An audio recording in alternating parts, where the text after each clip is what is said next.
position on the left side. Eric finds 6/10 on the second.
Action there in STR, just taking a look to see what's going on there. We got a lot of second drivers to go from STR to my knowledge, but early on, really the talk of STR is the ND Miata, the brand new 2016 ND Miata that they put in there. Jeff Walker and Brian Carwan right now. How long is it going to be? Do we cars and sit 1 and 2, kind of in a little bit of a league of their own, so to speak. Yeah, a bottle of water would be great. 37-0 on each side for Jeff Walker in that MX-5. Brian Carwan right now 37.3 on one side, 37.2 on another.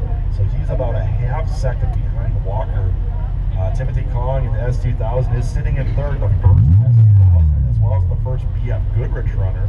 Again, everything, all the tires are unofficial. It's just how it was registered as. Sometimes drivers switch to different tires. Timothy Kong out of New York, the G-Bag S2000. Randy Petschauer in 4th position, another S2000 driver there, followed by John Rogers, John Caserta, both of those S2000 drivers. And Tim Byer sitting in 7th spot in the NC MX-5 on Bridgestone tires, sitting in 7th position right now. Jacob Ronald, another ND driver. Sam Tochi as well in MR Spider. He is sitting in 9th position. Only about we'll call it 3.5, maybe 4/10 of a second out of the trophy. So we can definitely have a very diverse trophy class here in SCR. Don't forget about another car that's a little bit different for that class, John Caserta in the Porsche 911, who's sitting right now in Ben Pluckout sitting in the Porsche Carrera. He's sitting in 12th position right now, a few spots out of the trophy. So. Alright, so we're just going to get some cleanup done, it looks like, on the right side. Course. Well, I can't wait to see the video of my trip through that slalom on that side. Kind of on my last run. So it's a little bit... it was interesting. It's a nice breezy day as well. Well, you looked a little unsettled, but I couldn't tell what was going on. I just hauled balls around that. I mean, I was on the floor the whole way around that, that thing. And like was pushing it, you know, the front tires were squealing at me, and I got into the slalom, and I mean, I didn't get behind, I just, huh? Well, I mean, the back end just, yeah. And I was like, and then I saw the gap between the last cone and the finish line, and I just. You are welcome to take it. Obviously, it looked bad. You did look a little unsettled in there at some point, but I couldn't tell what it had. How did the rest of the runs look? I mean, they look fine. I mean, you look. Your first one over here, your brake zones look very conservative, which was better than what I ended up with. But it looked like the second time you looked a little less conservative. What would you say this came from, Jason? It does look like a drywall screw, yeah. So there is a rather large screw that was somewhere in the grid to starting line area. I think on the right side course.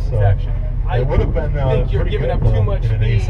Like full throttle past the first one, and then it looked like you were giving up too much speed. I'm guessing what it might be something that holds someone's flapper on.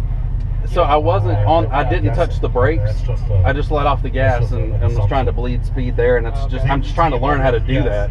And it's just hard for me to judge. Yes, sir. I wasn't sure. You know, and I wasn't. So we're getting some cleanup done here on the right side. It just seemed like a long time before you got back on the gas. We'll be down here for a couple of minutes. Looks like some oil dry. I got put down. Everybody's out there. That's about as far from me as you can get. was pushing, so a little bit of a delay here on the right side, of course. Icing the drivers here from STS, STF, Bump 2, DSP. Jason needs an umbrella. I mean, where's, yeah, exactly. I was going to say, where's the code? So, again, just so you remember.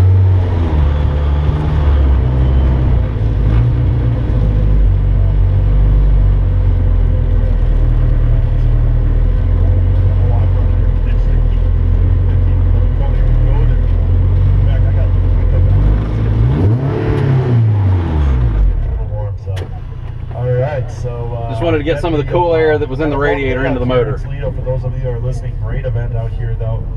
The course definitely a lot different than what we've seen running in Toledo before. Like a lot of the pros that everyone always complains about courses and things like that, but you love it, you hate it. Definitely drives pretty good out there. Walks a little wonky some spots, but definitely adds a different element to Toledo. For those that have been to Toledo before that are listening in, we are going, what is that? I believe that's northbound from the site. We ran this, I believe, in 2013. If I remember correctly. I don't think, maybe it was 2014 we ran it this way. But we are not going towards the entrance of the site. That's where paddock is. Typical place where course is for Toledo is where paddock is, and we're working our way towards the runway, actually. So a little bit of a shorter run out, but then the cars turn away. Okay. Looks like the workers are done pushing the brooms, which is great news. It's going to be slippery on your entry to the slot over Jason here, is running back to the car they just did that check everything over there. That's what all those workers so he'll get hopped in there, and we'll get drivers back, hopped in their seats, back into the starting lanes. Did Joe blow up or something? No, they red flagged him because. So good job, workers out there. That was fancy, probably out there driving the truck or someone. Great job, workers, to get that all cleaned up. You definitely owe yourselves a nice cool bottle of water after that.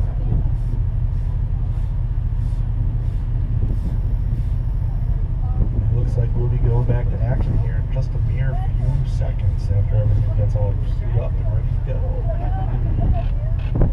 So hopefully everything, I believe that was the Corvette out there. Might be wrong, but hopefully everything works out for the best there, and it wasn't a huge major issue. We had a couple of issues out here with some of the cars that run in the street prepared and the street mod classes. And, hopefully everything gets all figured out. Boy, the car does feel good. We have a couple of SSP cars here. I mean, it was pushing on me on my last run, but that was 100% me. But there might be some changing hands. Back there, yeah. Just trying to put power down. It's putting down power pretty well. I didn't have any complaints about that. Alex Sortz's car ran into an issue, so Eric Stemler was very nice to offer the keys to Sortz's. Both drivers out of Illinois, they know each other pretty well from running in the Chicagoland area. So might be the situation out here as well today. I mean, Joe Tharp and Andy Holm co-drive that car together though, so looks like Andy definitely got his times, and obviously I think he was running pretty competitive times from what I remember as well this morning. Obviously running with that SSP index can sometimes be a little bit of a hardship to run with. Oh, come on. SSP index is a hardship. Give me a break. Get these drivers back ready to go. Yeah, it looks like Andy did get his runs in both, but unfortunately Andy Hull, the co-driver of that